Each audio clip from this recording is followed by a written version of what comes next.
Hello everyone, welcome back to Dharani vlogs. ఇది వచ్చేసి mornings day to డైట్లో morning 6 అనమాట. ఫుల్ వర్షం పడింది, అందుకే నేను హాట్ వాటర్ ఏం తీసుకోవాలి, నార్మల్ వాటర్ తీసుకున్నా ఎక్కువ. నేనకొస్తే వాకింగ్ చేసి ఇంట్లోకి వచ్చి వర్కౌట్ చేశాను. ఆ తర్వాత బ్లాక్ దోశ చేసుకున్నాను అనమాట. యాక్చువల్లీ బ్లాక్ దోశ ఎలా ప్రిపేర్ చేయాలి అని చెప్పి బ్యాటర్ని నేను పోస్ట్ చేస్తాను యూట్యూబ్లో. ఎందుకంటే మ్యాక్సిమం ఇది వైట్ దోశ లాగే ఉంటుంది టేస్ట్, బట్ కలర్ మాత్రమే వేరేగా ఉంటుంది.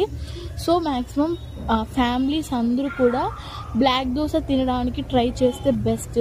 మా ఇంట్లో కూడా నేను అలానే ట్రై చేస్తున్నా, అది తింటున్నారనమాట, టేస్ట్ బాగుందని చెప్పి.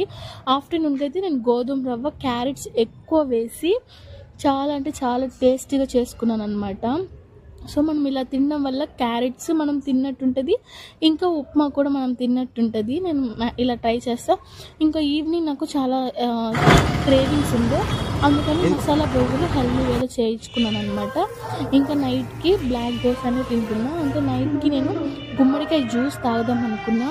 కొంచెం వర్కౌట్ చేశాను అనమాట ఈవినింగ్, అది పోస్ట్ చేయడం మర్చిపోయాను. అండ్ నేను వర్కౌట్స్ కూడా ఎప్పుడైనా పోస్ట్ చేయడానికి ట్రై చేస్తాను మ్యాక్సిమము. సో డే 2 డైట్ అయితే సక్సెస్ఫుల్గా కంప్లీట్ అయిపోయింది. సో డే 3 డైట్ కోసం వెయిట్ చేయండి. డెఫినెట్గా నెక్స్ట్ మంత్ నుంచి విత్ రిజల్ట్స్తో ఎంత వెయిట్ లాస్ అవుతున్నా ఏంటి అని ఎవ్రీథింగ్ పోస్ట్ చేస్తాను అనమాట. So thank you so much for your support.